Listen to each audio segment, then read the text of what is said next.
आपकी खुशी में, आपके गम में, आपकी आंसुओं में, आपकी मुस्कुराहटों में, आपके आज में, आपके कल में, आपके साथ होगी एक कहानी और मैं।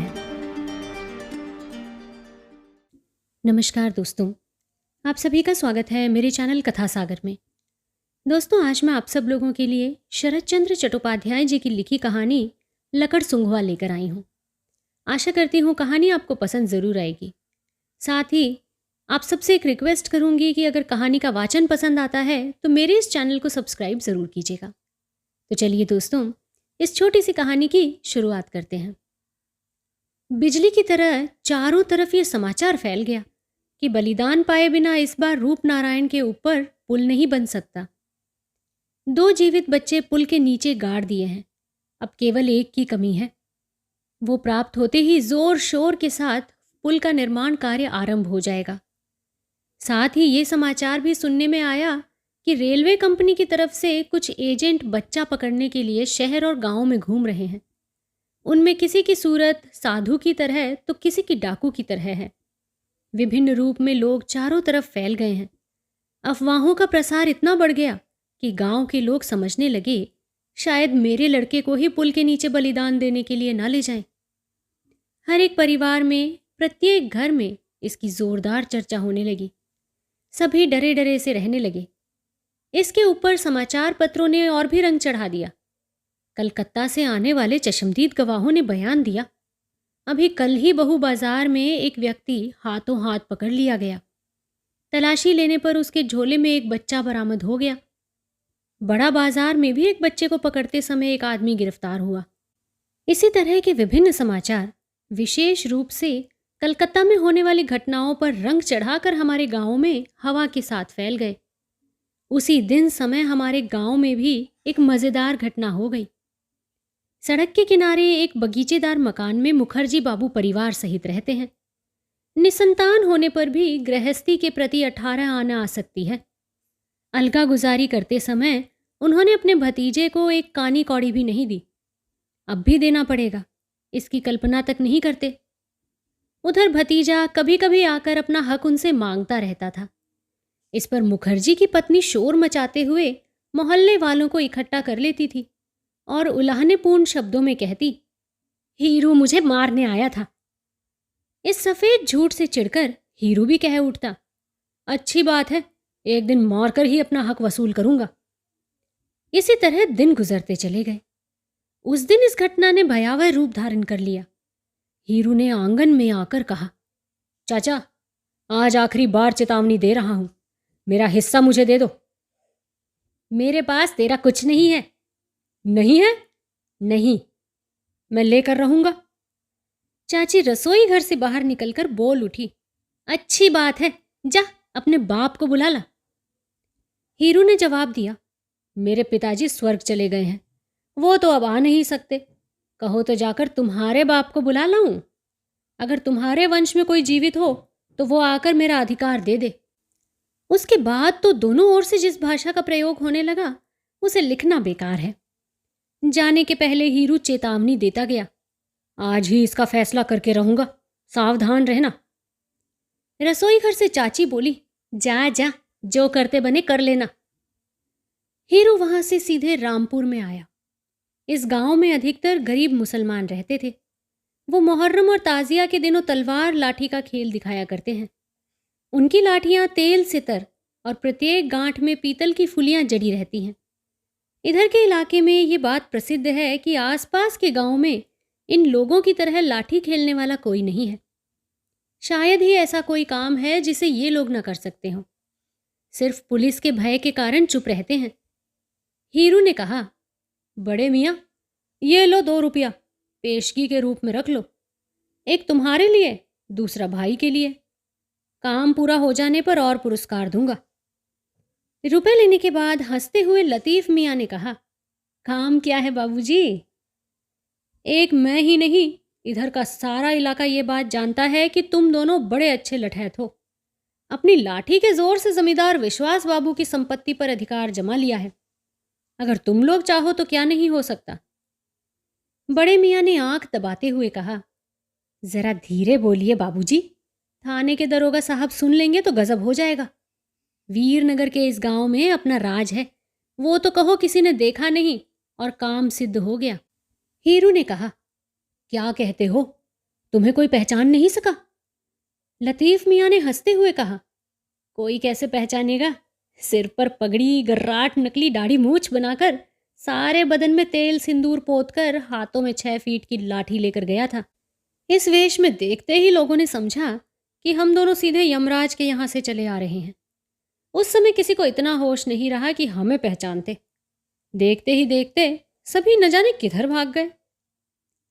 हीरू ने लतीफ मियाँ का हाथ अपने हाथों में लेते हुए बड़े प्यार के साथ कहा, बड़े मियाँ, एक बार इसी पोशाक में मेरा एक काम कर दो। मेरे चाचा मेरा अधिकार देने के लिए कुछ तैयार हो भी जाते हैं, लेकिन वो शैतान की खाला चाची कानी कौड़ी तक नहीं देना चाहती। एक बार वही पगड़ी और नकली दाढ़ी मूछ लगाकर उनके आंगन में चले जाओ। इसके बाद जो कुछ करना है मैं वसूल कर लूंगा। एकादशी के दिन शाम के वक्त, ठीक है? लतीफ मियाँ तैयार हो गए। ये तय हो गया कि लतीफ और महमूद दोनों भाई उस दिन शाम के समय अजीब पोशाक में हीरू के चाचा जी के घर चढ़ेंगे और हीरू पास ही छिपा रहेगा। आज एकादशी है। दिन भर उपवास रहने के बाद मुखर्जी साहब बाहर वाले बरामदे में जलपान की प्रतीक्षा में बैठे हुए थे। गठिया के रोगी होने के कारण एकादशी को अन्नाहार करने की इच्छा नहीं होती। जलपान आने के पहले ही जैसे डाब यानी कच्चा नारियल के पानी से भरा हुआ गिलास मुंह से लगा था, वैसे ही दरवाज़ा ढकेलकर महमूद और लतीफ मियाँ एक झटके से भीतर आ गए। सिर पर भारी पगड़ी, लंबी दाढ़ी, हाथ में 8 फीट की एक लंबी लाठी लिए, मुंह पर सिंदूर पोते हुए थे। इन दोनों की शक्ल देखते ही उनके हाथ से गिलास नीचे गिर पड़ा। जगदम्बा चीखती हुई बोल उठी, अरे टोले मोहल्ले वालों, अरे कहाँ हो, जल्दी आओ, मेरे घर में लकड़ सुंगवा घुस गया है। मुखर्जी बाबू के घर के सामने एक छोटा सा मैदान है। वहीं पर रोज शाम के समय गांव के बच्चे कबड्डी खेलते थे। उस दिन भी खेल रहे थे। जगदम्बा की चीख पुकार सुनते ही जो जहां था वहीं से चीखते चिल्लाते घर की ओर दौड़ पड़ा। गांव में लकड़ सुंगवा आया है, लड़कों को पकड़कर ले जा रहा है। हीरू दोनों भाइयों को घर दिखाने के लिए साथ लाया था। भीतर न आकर वो बाहर दरवाजे के पास छिपा बैठा था।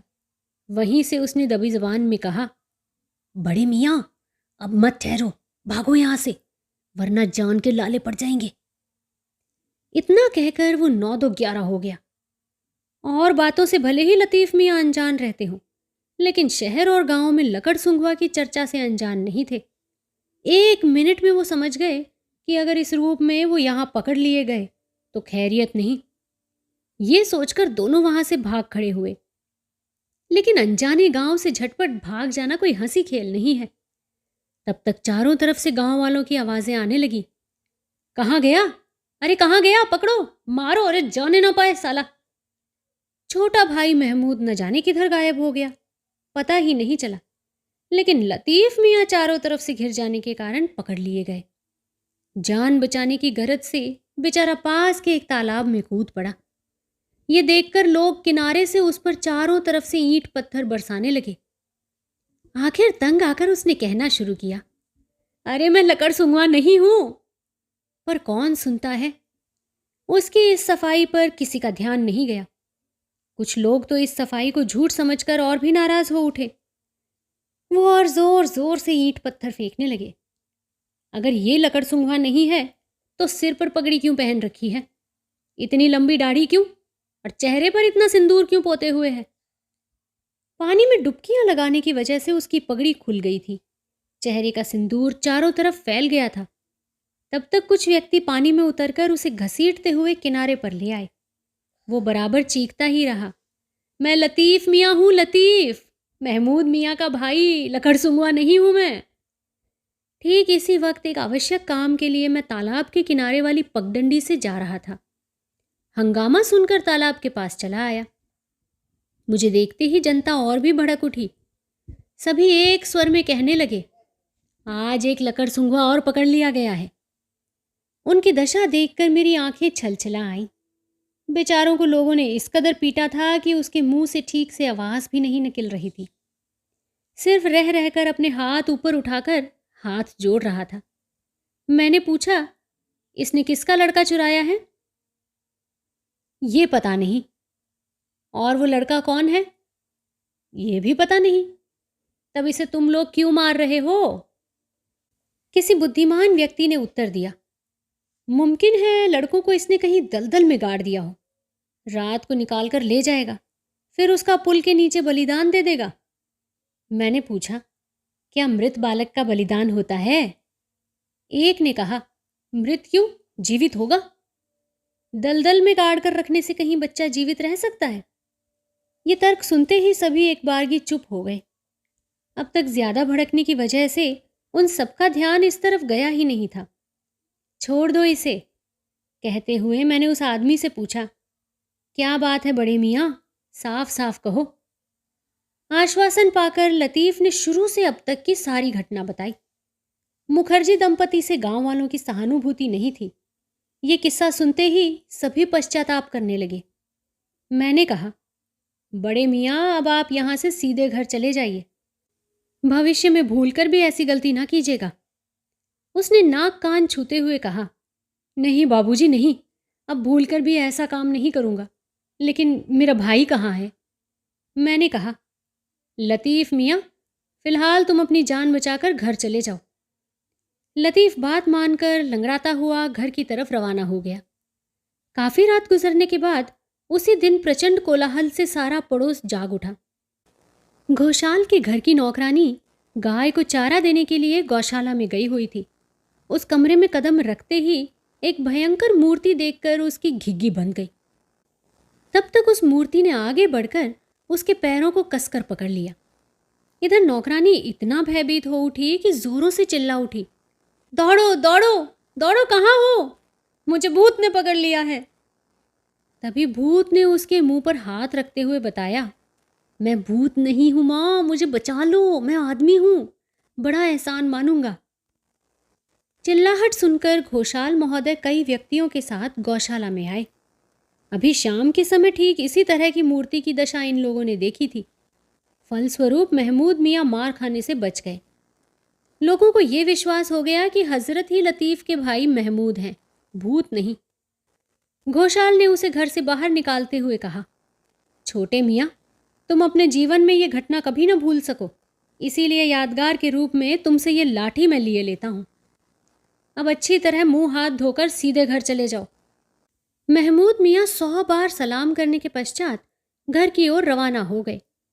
ये कहानी कोरी गप नहीं है, बल्कि सत्य और अपनी आंखों देखी घटना के आधार पर लिख रहा हूं। तो दोस्तों, आशा करती हूं आपको आज की हमारी ये कहानी पसंद जरूर आई होगी। छोटी सी कहानी थी, या कह लीजिए एक छोटा सा किस्सा था जो एक सच्ची घटना पर आधारित था। आशा करती हूं कि आप भी इसे सुनते सुनते आनंदित जरूर हुए होंगे। तो चलिए दोस्तों, अभी आप लोगों से विदा लेती हूँ। जल्दी ही आप लोगों से फिर से मुलाकात होगी एक नई कहानी के साथ। तब तक के लिए आप अपना और अपने पूरे परिवार का ध्यान रखिए, खुश रहिए और स्वस्थ रहिए। नमस्कार।